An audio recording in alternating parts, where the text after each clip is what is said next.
Wuthering Heights, Audiobook. Chapter 5. In the course of time Mr Earnshaw began to fail. He had been active and healthy, yet his strength left him suddenly, and when he was confined to the chimney corner he grew grievously irritable. And nothing vexed him, and suspected slights of his authority nearly threw him into fits. This was especially to be remarked if anyone attempted to impose upon, or domineer over, his favourite. He was painfully jealous lest a word should be spoken amiss to him, seeming to have got into his head the notion that, because he liked Heathcliff, all hated, and longed to do him an ill turn. It was a disadvantage to the lad, for the kinder among us did not wish to fret the master, so we humoured his partiality, and that humouring was rich nourishment to the child's pride and black tempers. Still it became in a man unnecessary. Twice, or thrice, Hindley's manifestation of scorn, while his father was near, roused the old man to a fury. He seized his stick to strike him, and shook with rage that he could not do it. At last, our curate, we had a curate then who made the living answer by teaching the little Lintons and Earnshaws, and farming his bit of land himself, advised that the young man should be sent to college, and Mr Earnshaw agreed, though with a heavy spirit, for he said Hindley was naught, and would never thrive as where he wandered. I hoped heartily we should have peace now. It hurt me to think the master should be made uncomfortable by his own good deed. I fancied that his content of age and disease arose from his family disagreements, as he would have it that it did. Really, you know, sir, it was in his sinking frame. We might have got on tolerably, notwithstanding, but for Topple Miss Cathy, and Joseph, the servant. You saw him, I dare say, up yonder. He was, and is yet most likely, the wearisomest self-righteous Pharisee that ever ransacked a Bible to rake the promises to himself and fling the curses to his neighbours. By his knack of sermonizing and pious discoursing, he contrived to make a great impression on Mr Earnshaw, and the more feeble the master became, the more influence he gained. He was relentless in worrying him about his soul's concerns, and about ruling his children rigidly.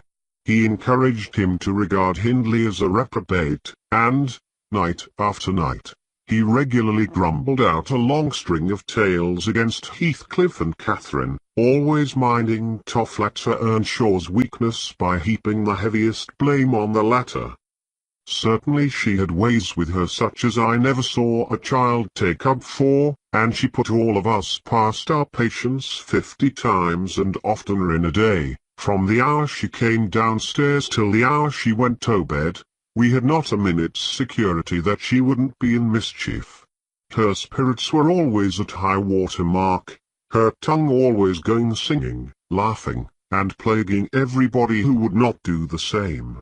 A wild, wicked slip she was, but she had the bonniest eye, the sweetest smile, and lightest foot in the parish, and, after all, I believe she meant no harm, for when once she made you cry in good earnest, it seldom happened that she would not keep you company, and oblige you to be quiet that you might comfort her.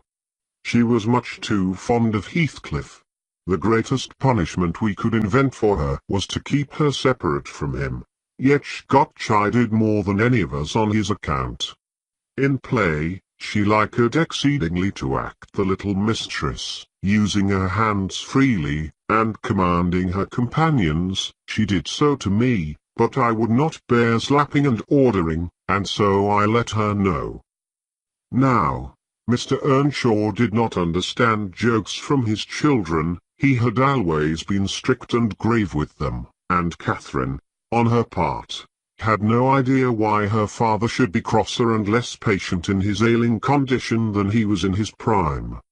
His peevish reproofs wakened in her a naughty delight to provoke him. She was never so happy as when we were all scolding her at once, and she defying us with her bold, saucy look, and her ready words, turning Joseph's religious curses into ridicule, baiting me, and doing just what her father hated most, showing how her pretended insolence, which he thought real, had more power over Heathcliff than his kindness, how the boy would do her bidding in anything, and his only when it suited his own inclination.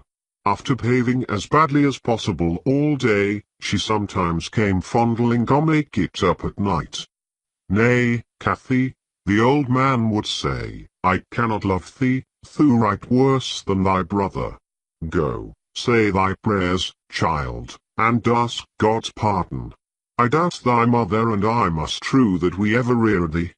That made her cry, at first, and then being repulsed continually hardened her, and she laughed if I told her to say she was sorry for her faults, and begged to be forgiven. But the hour came, at last, that ended Mr Earnshaw's troubles on earth. He died quietly in his chair one October evening, seated by the fireside. A high wind blustered round the house, and roared in the chimney. It sounded wild and stormy, yet it was not cold, and we were altogether a little removed from the hearth, busy at my knitting, and Joseph reading his Bible near the table, for the servants generally sat in the house then, after their work was done. Miss Cathy had been sick, and that made her still. She leant against her father's knee, and Heathcliff was lying on the floor with his head in her lap. I remember the master, before he fell into a doze, stroking her bonny hair. It pleased him rarely to see her gentle, and saying, "Why canst thou not always be a good lass, Cathy?" And she turned her face up to his, and laughed, and answered, "Why cannot you always be a good man, father?" But as soon as she saw him vexed again, she kissed his hand, and said she would sing him to sleep. She began singing very low, till his fingers dropped from hers, and his head sank on his breast. Then I told her to hush, and not stir, for fear she should wake him.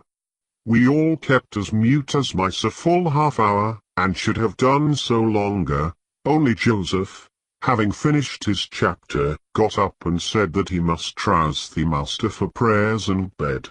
He stepped forward, and called him by name, and touched his shoulder, but he would not move, so he took the candle and looked at him. I thought there was something wrong as he set down the light, and seizing the children each by an arm, whispered them to frame upstairs, and make little din they might pray alone that evening. He had somewhat to do. "I shall bid father good night first," said Catherine, putting her arms round his neck, before we could hinder her.